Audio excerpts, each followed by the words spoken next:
Good afternoon, everyone. This is Malik Ishmael with the Vanguard Show on podcasts, and we have a very special guest on the line right now, Dr. Kato Gato Cooks, and we want to definitely do this show in tribute to Brother Boco, Charles Boco Freeman, and I've known Dr. Kato Cooks for for a few years.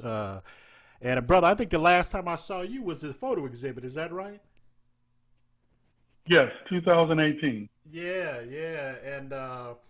and for those who don't know, Dr. Kato Cooks was a member of the Southern California chapter of the Black Panther Party from 1969 until 1982.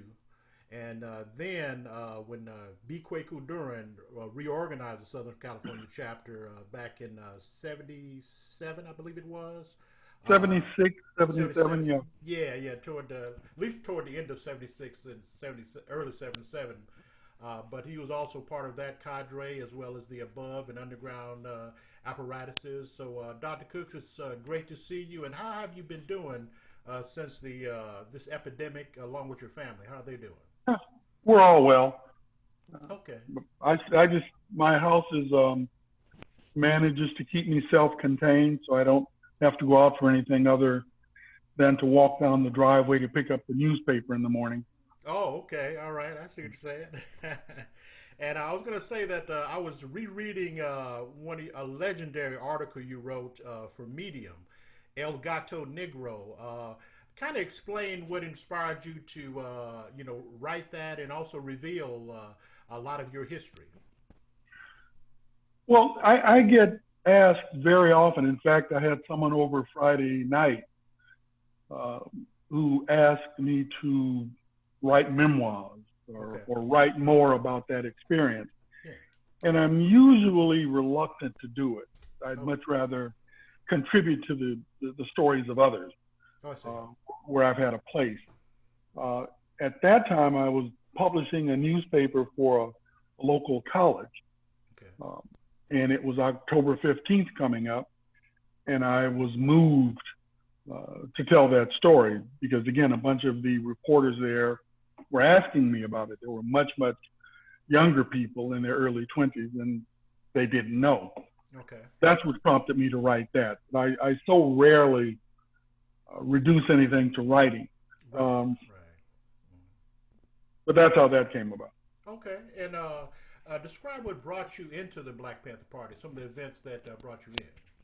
Well, in 1968 and early 1969, I was working for a television station in Los Angeles, Channel 9, Okay.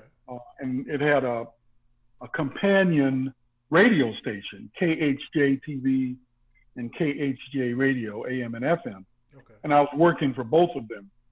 And I was preparing for a news writing internship with a guy named Baxter Ward, who later became one of the LA County supervisors. He was Okay. really well known, recognized newscaster in Los Angeles at the time. All right. So in that role, I ended up reviewing a lot of the copy that came across the news desk prior to having it edited and presented to the broadcasters, to the newscasters. Right. And living in the community, I saw one thing that was not really being reflected in the copy coming from Associated Press International and the local news gathering organization. Okay. That's what really triggered me to go down and see for myself what was actually going on. Okay. I see.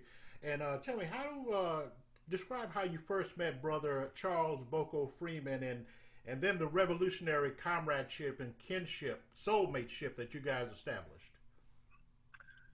We met actually at the chapter opening, Okay. and I was working for the phone company, Pacific Bell. And the youngsters don't know anything about that, but Oh, I remember that.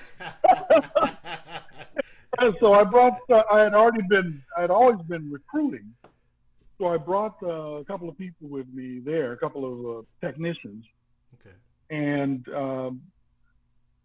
I was introduced to a Kwaku whom I did not know. I knew Elaine Brown and Flores and some of the other people who came for the opening, but I didn't know any of the new local people, Oh, I got Boco, any of them. Yeah. And when I met Boco at that opening, something about this brother just pulled me in. Okay. And most people who know him, I've heard them say the exact same thing. Yes. Yeah. It's just something about this brother. He made you feel welcome. You always got the impression he was listening. Right. He could disagree with you without making you feel like you were going into combat. Oh, okay. Right. Yeah, and he had a long history with the party. Okay. None of the new people in the chapter had that history. Okay. All right. It was just Boco and me. Oh, okay, Boco, right. I think, actually began in 1968 Right. in New York, Right. Brooklyn. Okay. All right. I actually joined the party formally in 1969 in Los Angeles. Okay. But in 1976, we met, and I saw that he had done a painting, a portrait of Huey Newton that we hung in the office. Right. One of the technicians I brought with me recognized the painting and said, I installed the telephone for this guy when he was painting this. Oh, wow. Okay. So it just brought all those pieces together. Right. And that brother, his name was Willie Nobodu Saito, became a donor to the Black Panther Party. Okay. Because of those connections. Okay. All right. In your article, Elgato Negro, you mentioned that what really pulled you in initially to the '69 cadre was the assassinations of El Prentice Bunchy Carter and John Jerome Huggins. Is that exactly? Yeah, okay, that was the pigs. They were going nuts during that period with the federal government's backing. J. Edgar Hoover and the COINTEL program. Yes. Yeah. Excuse me. That hit me really hard because I had seen Bunchy. They had a thing in LA back then called the Black Congress. Okay. Over on 73rd and Broadway, I think. Okay. And the Black Panther Party had a place there, and Ron Karenga's US organization was all a part of it. Right. We were trying to bring the revolutionary nationalists and the cultural nationalist organization together. Right. And I remember the conflict developed. And what I remember most was Bunchy. Okay. He had come out of a gang. It wasn't called the Crips then, and I'm trying to remember what it was called. Was it the Slauson Renegades? Slauson. Right, Slauson Village. Right, that's what it was. Slauson Village. Right. That was his set at the time. He had come out of that, and he had brought a lot of brothers, mostly brothers with him. Okay. Into the party. Okay. And he was politicizing. And he used to just, at the drop of a hat, recite a poem, because he was always writing poems. Okay, right? All right. So I didn't know him, but I had seen him. Okay. And I had been impressed by him. I was impacted by him. Okay. So when he was assassinated, he and John at UCLA, that made me feel like I really wasn't doing enough. I understand. All right. I was too comfortable, and I needed to be uncomfortable. Okay. So that I went down to there was a branch not far, a few blocks from where I was living. It was on 78th and McKinley. Okay. So I went to the branch office and I met up with Simba Roberts. There were a bunch of other brothers there I ran into. Russell, who did most of the cooking, wouldn't let anyone in the kitchen. Okay. People like that. And I'm trying to remember all the names because there was so many good people I ran into. Okay. But Simba I ran into, Flores. Okay, yeah. I met at the 78th and McKinley chapter. In fact, I went into the field with him when I first started coming around. Okay. And he was giving me, I think he was from San Diego. Yeah. He was giving me an orientation to the party. Okay. And I knew he was young. He was a young brother. Okay. But really bright, really focused, very sharp. Okay. It's the first time I ever heard the phrase "young tender." Oh, okay. Oh, okay. I Okay. I really remember that. Oh, And okay. as we were driving and talking, he would keep referring to young tenders. Right. And what he was talking about was bringing more sisters into the party Absolutely. uh, to work, Right, to right, do the right. work, Do the because it work. was not a male thing. Right, right. Uh, it was for all of us. So, but I met them there, and I ended up. It's funny because when I went, I mean, I have black belts. I studied under Steve Muhammad with the Okay. Black Karate Federation. I got a black belt there. I Okay. studied under Tatsuo Hirano, Okay. All right. the Thai Mantis Kung Fu tradition. Mm. Excelled there. I studied with Ling Kam Wen, Mm-hmm. who is the head of the Thai Mantis Kung Fu Association in the United States. I studied with Wong Ark Yui, Mm. whose school was 2.5 blocks down the street from Bruce Lee's school Oh, oh, at the okay. same time. Right. Yeah, and that Okay. was so. I studied with Johnny Soul from the northern. So I had all these skills. I boxed. Mm-hmm. I was under kids' gloves. I figured they would want me to come and start training brothers because the only thing I knew really was what I had seen on the news conference.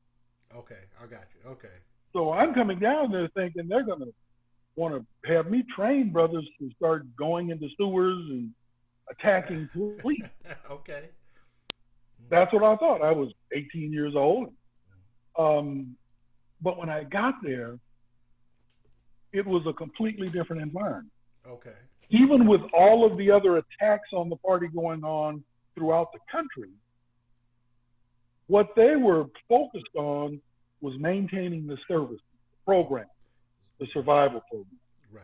And they sat me, it was Simba who actually sat me down and walked me through it. He said, brother, that's really not what we're all about. That's what you're hearing. Right. But that's not the core principle of the Black Panther. He said the core principle is service. Right. Right. And they put me in the kitchen. Oh, okay. All Um, right. All right. Not with Russell because he wouldn't let anyone cook, Right. but I was serving the young brother for the breakfast program. That was and that's what I did most of the time I was in the party before it went underground, before Okay. they closed all the chapters and moved all operations to Oakland. Okay. But I did that. Every morning I'd have to be there really early to prepare the food, serve the brothers and sisters who came to eat. Mm-hmm. We'd have, then I would go into the field. We were out collecting contributions, Okay. and we did that. At least I did it. I'd get with a partner, and we would just walk the street, Oh, okay. mostly the major streets, with a little envelope, Mm-hmm. asking for donations Right. for the food program. Okay. All right. It was as basic as that. Okay. I mean, it was almost 10 years later before I got to teach a Oh. martial arts class. Oh, okay. And Okay. and when I did, Uh-huh. it wasn't for combat duty against pigs or any of that. Right. It was a community program for youngsters who wanted to learn discipline, and everyone was excited about the martial arts, and they didn't have the money to pay for those classes, so I taught them. But again, in the 60s, 69, 70, that was pretty much what I did. Sold newspapers, Right. collected contributions, and fed those young brothers and sisters coming into the free breakfast program. Okay. And then every evening, Mhm. we'd have a political education class Oh, okay. where we had components. We would go through a book, usually a Mao's Red Book, quotations from Mao Zedong. We would talk about the events of the day. We would close the meetings with criticism, self-criticism, where we got a chance to openly talk about what we thought was wrong with anything that happened during the course of our workday. And at the same time, take responsibility for whatever it was we did not do, holding ourselves accountable that Okay. perhaps we should have done. Okay. And I was going to ask you, what was it like in terms of from the above ground work with the party, and then when you had to go underground? Describe that. Okay, that was really interesting. All right, I think it was about 1970. Okay. and I'm going back when everything moved up north. Okay. And I wasn't going. I wasn't at that place where I could commit to moving out of Los Angeles to go to Oakland.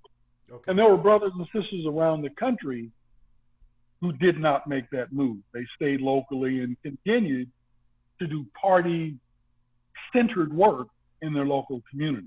Okay. So I stayed in Los Angeles. In fact, I ended up going to work at the Malcolm X Center.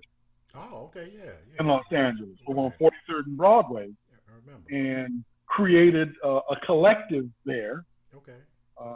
Created a newsletter called Serve the People, Okay. and we basically were a mini version of the Black Panther Party, but we were in the Malcolm X Center. Okay. All right. I met a brother there named Steve Zeno.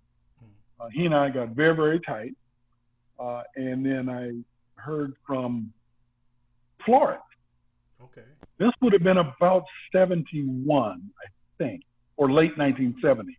Okay. I heard from Flores, who told me he was assigning me to the underground cadre that was still in Los Angeles. Okay. I didn't even know they had a presence there.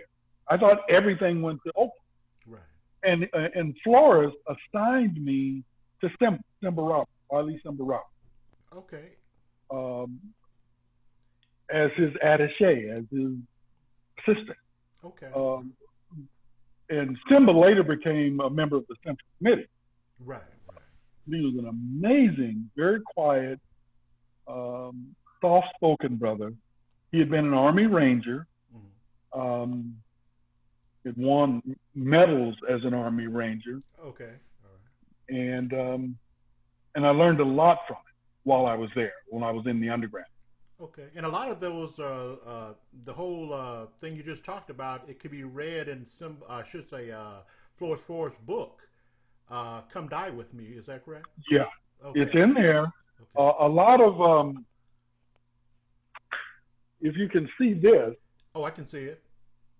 Simba's story, he wrote an essay that's in this book Okay. Oh. called Inconvenient Stories. Oh, wow.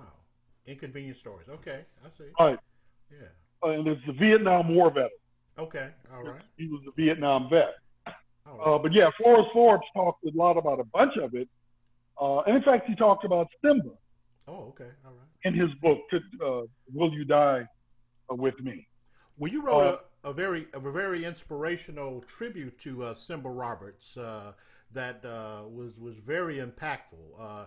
What did he mean to you as a leader and comrade? When we talk about mentors in the Black Panther Party, Yes. what that typically means to me is the person to whom I submitted myself as a protege. Okay. He made me unlearn everything I thought I knew, Mm-hmm. All right. Right. because I came with a decent formal education. Right. Right. And he broke it and then reassembled my thinking. Oh, wow. Okay. Everything I thought I knew about service, because I'd always worked in the community working, Right. but I had never had a platform and a foundation to guide the work I was doing. Oh, I see. Okay. I worked for the mayor's office at one point before I joined the party. The most racist mayor Los Angeles ever had, I think. Okay. Sam Yorty. Yeah, But I know of him. His deputy was a black woman. Okay. And so I worked directly for her, and I'm trying to remember her name, but Okay. I worked for her. All right. And she had me doing, again, the typical stuff. We'd have a drill team Okay. and a community council. But they really weren't doing anything to change the conditions to which they were subjected. Okay. I see. I considered all nice window dressing. Oh, okay. I got you. And so folks would come to this, they'd hear about the community council, the Mayor's Youth Advisory Council is what it was called. And it would look like Mayor Sam Yorty was doing something in the black community, when in fact, he was not. Okay. He never came out. He never came to a meeting. He was never really personally invested in any of the things we were doing. Was Chief Parker the police chief at Yeah, that time? Yes. yeah. Yeah. Talk about what it was like living in Los Angeles with Chief Well, Parker. in just one phrase, Uh, Parker believed in the police warrior code. mm, To him, police were warriors, okay. and their job was to keep us out of the way of the nice white folks. Oh, okay. All right. I see what you're saying. They wanted to keep us east Right. of Central Avenue. Mm, They wanted to keep us out of Glendale, mm. out of West LA. If you've heard of Sundown Town, Okay. Didn't know. I didn't ring the bell. Mm-mm. Sundown Town is really prominent in the South, Okay. even though they existed, in fact, everywhere. Like Malcolm X said, Mason-Dixon line is somewhere north of Canada. Right. That's true. I just read a piece about Yusef Hawkins, who was killed. Right. Right. He was in New York, Right. That's true. so he wasn't in Alabama. Um, so Parker believed in it. Sundown towns were places where black people were explicitly told, don't be here, don't be caught here after dark. Okay. If you catch, there's a new program on called Lovecraft Country, Oh, I saw that. Excellent. Excellent. Sundown Town. Yeah. They were talking about Sundown Town. Wow. They had signs up that would say, nigger, don't be caught here after sundown. Yes, it did say that. Yes. And they meant it. Wow. Parker, we're talking Los Angeles, Right. 50s, 60s, early 70s, it was the same way. And I lived out there during the Gates period, Daryl Gates. Okay, he was a protege of Parker. Okay, yeah. Okay, There were no changes. Okay, right, exactly. There were no changes. Now, And even after Tom Bradley was elected mayor, the first Mhm. black mayor of Los Angeles, yes, there weren't many changes because he was a former cop. that's true. Right, right. In fact, Huey Newton endorsed him for election as mayor, and Tom Bradley rejected the endorsement Oh, and said on the air, whenever you call police pigs, you were talking to me. okay. That told me all I needed to know. Oh, okay. All right. I see what you're saying. So, Yeah. but And that's I- what Sundown was. okay, and I was going to ask you, describe the party, quote unquote, after dark in terms of members getting together, relationships that develop, to a degree that you can reveal in terms of how people got along within the party doing the work. Okay, And beyond. I'll do it by comparing. Okay. In the 60s, for me, it was a time it was a very cautious, careful time. Because it was clear what was at risk. It was clear to us that the police would lose us in the system if they could get their hands on it. Okay. It was clear to us that they would attack us. Even the 78th in McKinley branch, was attacked a couple of times. Okay. They didn't shoot in. What they would do was pull up at night, block us in, and then shine their lights on the building and then just wait. Oh, wow. Okay. And what we had dug old tunnels under the house. House was owned by a party member named Paul Cross. Oh, okay. He left I'm the party. familiar with him. I think I've heard his name before. Yeah. Yeah. I used to work with him in the field. Well, I think his mother owned the house and had given it to the party. Okay. So we dug tunnels under so we'd be able to escape if we needed to. We never had to use them though because the police never actually went in. Okay. They would sit outside. They probably knew that we were prepared to defend ourselves, and because we were surrounded, we were in the community. They didn't attack us the way they attacked our building on Central Avenue. That was a commercial building. Right. For the first and So there were no second. residences next door to it. Right. So that was always on your mind in the 60s. Well, I was going to say also that describe some of the powerful sisters that came out of the chapter that you worked with alongside above ground and underground, because there's some powerful sisters that came out of LA. One of the things that happened in the party in Los Angeles, Mm-hmm. is that it was actually run by the women. Okay. Panther. Right. All the heavy lifting from where I sat was done by the women. Okay. They don't get nearly enough credit. Absolutely. You'd have to read Robin Spencer's book to get a really good picture of it. Her book's called The Revolution Has Come.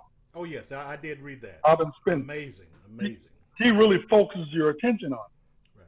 But there was Norma Armour. There was Peaches Moore. Gwen Goodlow, who ran when we moved after the LA chapter was first attacked, we moved the chapter office to Compton. Okay, all right. And Gwen Goodlow ran the office there. There was Elaine Brown and Erica Huggins, of course. Right. Who I always saw as leaders. I mean, from day one. Yeah. Because they were just sharp and on top of it. Okay. That was at that stage of it. When we went underground, I ran into a new class of leaders who were all part of the party. But the underground experience for me, that cadre was different. And this was after, again, it was about 71, I think. Okay. 71, 72, when Flores assigned me to Simba. I met a sister named Patricia Edwards, I think. Big 6'2" sister named Tanya. Okay.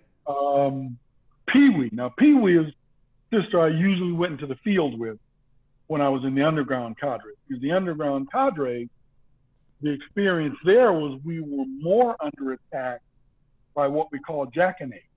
Okay, right. See, by the time the party chapter. Okay, I think the audio. Got the audio? I'm sorry. I had a phone okay. call coming. That's all right.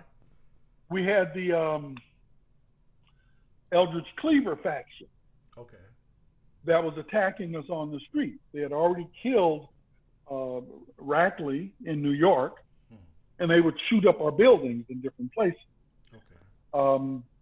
And that was one of the reasons I was assigned to Simba. My job, when with him, was to make sure he was always safe. Okay. There were two leaders in the underground. There were two coordinators, Simba and a brother named Jimmy Johnson. Okay. And Flores mentions Jimmy yes. in his book as well. Jimmy was a pimp from San Diego. Right. And I believe he brought some of his women with him into the party when he came. And that was a good thing. Pee-wee was one of them. Okay. And they were sharp. They knew the street. They knew the people in the street. They knew the language. They knew how to navigate those environments. And they could get brothers to do things that I couldn't get them to do. Understand. Okay. We'd go, and Pee-wee and I would go out collecting, because even during the underground, we were still collecting donations, developing resources, identifying potential donors, that kind of thing in the underground. Right. And Jimmy told me once, our purpose in this underground cadre is to maintain the Black Panther Party's presence in Los Angeles. Okay, all right. Because it was a key venue. But again, when Pee-wee and I would go out collecting contributions, I'd come back with a bag with change. Right. Pee-wee'd come back with dollars. Oh, okay. Because Pee-wee was, as most of the brothers on the block would put it, she was fine. I got you. Oh, fine. All right. And she used it. Right. She used her skills.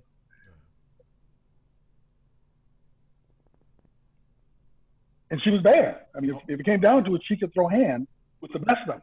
Wow. So that was my experience with some of those women.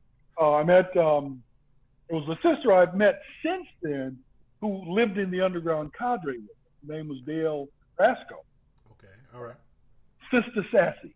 Oh, okay, yeah, you told me about her, right. She's working on a book now called Gorilla Girl. Oh, okay. About her life in the party. Yeah. So I'm not going to tread on things that I know she's going to talk about in her book, because I don't want to steal her thunder. Understand. But I do remember this, and this was significant. I think I mentioned earlier that I had more of a formal education. Yes. than a street education. Right, right. I was always the square. Okay. All right. I never smoked. I never drank. I've never done drugs. I've never been high. I don't curse. Right. I was that kind of square. Oh, okay. All right. So Dale in the cadre would never interact with me. We'd have PE meetings. I mean, we lived in this house together. Right. She just wouldn't, and I thought it was something personal. I thought she just didn't like me. I thought I had halitosis, or I didn't know what it was. Right. Stuff hanging out my. I didn't know what it was. Okay. I found out later, and this was just 5-10 years ago. We've been talking since then. She thought I was a cop. Oh, okay. All right. The whole time. Wow. Because I didn't drink, I didn't smoke, I didn't do weed, I didn't curse. I was square. Right. She figured I was a cop. Oh, okay. So she never had anything to do with it. Okay. But Simba trusted. Okay. Simba trained. But again, Simba knew me long. Right, right. I got you. He taught me surveillance. Okay. He taught me some things about weaponry that I did not know. Okay. Because again, he was an Army Ranger. Okay. That was the tool of his trade, although he was in a tank squadron. Okay. Well, I was going to ask you to tell me more about Kwaku. Obviously, he was our chairman within the Panther Vanguard, but describe Kwaku and how it was working under Kwaku, or with Kwaku, rather. Kwaku was a breath of fresh air. He was brilliant. Okay. I picked it up right away. He was completely committed with his soul. Everything about him, when I met him in 1976, was service to the people, Black Panther Party. Okay. Everything. Everything. His right. every waking moment Right. was a commitment to the Black Panther Party. Wow. I lived in the collective with them. White people call it commune. Right, right. But in the black community, we always develop our own language. Right. Because there are nuances that are different. True. Communes were rarely political. Right, right. We call them collective because they were completely political. Okay, all right. It functioned the same. We all lived together for all the benefits that you get from communal living. Right. The collective was geared around a political purpose, a focus. Okay. And Kwaku was that brother. He was very visionary in some of the things he did when he reopened the chapter. Right. He told me once, he says, we're going to have a SAFE conference. SAFE was the Black Panther Party program called Seniors Against a Fearful Environment. Okay, all right. Oakland had already established one. We were going to do one too. Okay. And I just couldn't see how it was going to happen. I couldn't, I'm a tactician. Right, right. He was a strategist. Okay, right. I see. He came up with the news, a magazine. Wow. He went out and collected money to put it on. He got a thing. He made it all happen. Wow. Boco was a part of that effort. Yes. Right. Boco's real focus was going out, collecting resources, getting people to release their funds or to give us groceries or whatever we needed. Yeah. He and a brother named Stephen Harris. Okay, yeah, I heard of him. They were tandem. Yeah. They would go out and they made it all happen. And they were just astounding. But Kwaku was the light. Okay. He was the one who says, we can do this. Oh, wow. He was the one who went out and made sure that we got 1,000 bags of groceries for one of our first giveaways. Now, I was going to say, was that why you were so supportive of the Vanguard when we emerged in '94? Because you and Wayne Farr and the Freeman brothers, they were so supportive of us in our efforts. And is that why you always had that connection in terms of support for what Kwaku did and others? Kwaku and Boco. Kwaku and Boco, right. Those are the reasons I supported it. Because those are the only people I knew. I mean, I knew Sharif. Right. But Sharif and I weren't close. Okay. We didn't work together or anything. Okay. But Boco and Kwaku and I were really, really close. Okay. And I still have complete faith in them. Okay. All right. They said they were doing this. I didn't want to do it anymore. I was tired. Right. Oh, I understand. I understand. Yeah. And but I supported it because I knew we still needed it. Right. And if Kwaku says I have a different vision for this, I believe he can make it happen. One thing I do remember, you had said that the Vanguard, in a sense, was the reinvented Southern California chapter, because our goals were really the same in terms of community empowerment or community service, if you will, right? Survival programs, yeah. Survival programs, right. It was completely that. I think the thing, in fact, I remember now, we were at Kwaku's law office, and I was talking to him about it. And the thing, when he asked me about joining, and I started asking for more particulars, he says, well, yeah, we're going to have meetings and we'll have police come in and sit down and join and work with it. And remember, I came out of the 60s. I can't do that. I understand, yeah. Yeah, I understand that, yeah. Now remember, at the time, I was dating a deputy sheriff for LA County. Oh, okay, yeah. And what I learned from dating her was that they're all criminals. Oh, wow, okay. Because I hear the conversation around the dinner table. Right. I had the pillow talk. Oh, okay, right. She was one way to me, but when she went to work, she was a pig. Okay, wow. She was a member of the gang. Okay. People say if there are good cops, why aren't they turning in the bad cops? Right. Because then they cease to be cops. Okay, I understand that, definitely. If you look at the history, every time a cop speaks out, they get kicked off the force.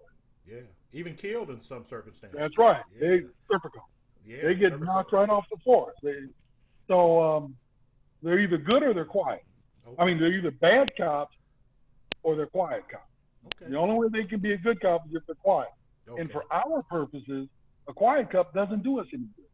We are still dying in the street every day. Okay. In fact, I just read a study. Since the pandemic has been here, crime has gone down. The killings have not. Right. Okay. I see what you're saying. It's because it's what they do. Right. When your only or your favorite tool is a hammer, everything else looks like a nail. Great point. That's right. They don't look for any other tools. They don't want to de-escalate because in their minds, they're still warriors. I understand it. They are here to do battle. Okay. Wow. Now I was going to tell you. Oh, go ahead. Go ahead. Implicit bias is racist. Okay. It's still racist. It's misanthropic. Okay. It has not changed. And what were you going to say? Oh, I was just going to say that as we wrap this up, what future projects do you have personally? Because you have such from businessman, actor, producer, writer. What do you have going on next? Well, my business still runs. I do forensic investigations, government agencies. Okay. Usually trying to identify fraud in a government agency. In fact, right now I'm looking at a company, Padilla and Associates, because I think they've defrauded the state. Okay. So I'm pulling together those pieces. Okay. I still produce films. I produced Kibakusha back in about 2013. Mm-hmm. And I did another show called Signing Funny in about 2015. Okay. I did a bunch of small projects with a company called RM Entertainment. Okay. And right now I'm in pre-production on a documentary about a young sister named Sharice Rogers, she's like 100 pounds. Okay. Soaking wet with her winter coat. Wow. She was attacked by 6 pigs in Inglewood, 1 o'clock in the morning. They beat her up and then charged her with assault and battery. Wow. Now, the killer is, at the time, she was working for LAPD. Oh, okay. As a clerk typist. And her impression of cops at that moment was they're good guys. Because the only person she saw was the cop on the job in the office. Okay. She didn't see him in the street. Right. After that experience, changed her whole outlook. And that's what it usually takes. Okay. That's when you really get to see him. Okay. So I'm in pre-production on her story right now. Okay. I talk with her almost every day. Okay. I'm in pre-production on a piece that we had to put in a band because of COVID-19. Right. This is called Bougie and Burlesque. Oh, okay. Well, her sister, her name is Sugar Brown, who has a burlesque show. She just got back from London, and Oh, that's interesting to me. okay. I'm just finished up season 2 of a digital series called Compersion. Okay. It's on the Enchant TV network. You can find it on YouTube. Okay. All right. And I'm in talks with a woman named Maria Sensei, who had the largest interracial swinger group in Southern California. Okay. And I want to I'm going to edit her book and then maybe do a documentary on her. And my biggest project is I work with my son, is Tico. Yes. His nom de plume is Peter Mack, Right. on editing one of his projects. Yeah, I just finished reading one of his Was books. it Filthy or Prison? This right here, Filthy. Filthy. Yeah. I edited that. Oh, okay. Oh, okay. All right. And the sequel to it is I'm editing that now. The sequel. Okay. Filthy won a prize, the PEN America Prize for memoir. Wow. I edited that, and so when they start talking about his sequel, they asked me if I would edit that as well. So those are the projects I have in front of me. Okay. And how can people get in contact with you or follow you on social media? Well, the easiest way to get in touch with me is probably through you. Okay. Because they already know how to find me. You're right. But I'm at katocooks.org. That's my website. Okay. I'm Kato Cooks on Facebook, and I'm Kato Cook on Instagram. I'm Kato Cook on Twitter. Okay. All right. That's my government name. Okay. That's where you'll find me. Okay. Well, I want to thank you so much for speaking with me, and it's been a pleasure. And I count you as one of my treasured mentors. And you and Brother Boco, Kwaku, will always be very close to me in terms of just elevating me to the next level. And I really appreciate you. I'm glad we can make that contribution, brother. That's what we're supposed to do, create the next generation of us. Well, thank you so much. And look, you have a great day, and I'll be talking with you real soon. Thank you again, brother. Talk to you soon. You too. Take care.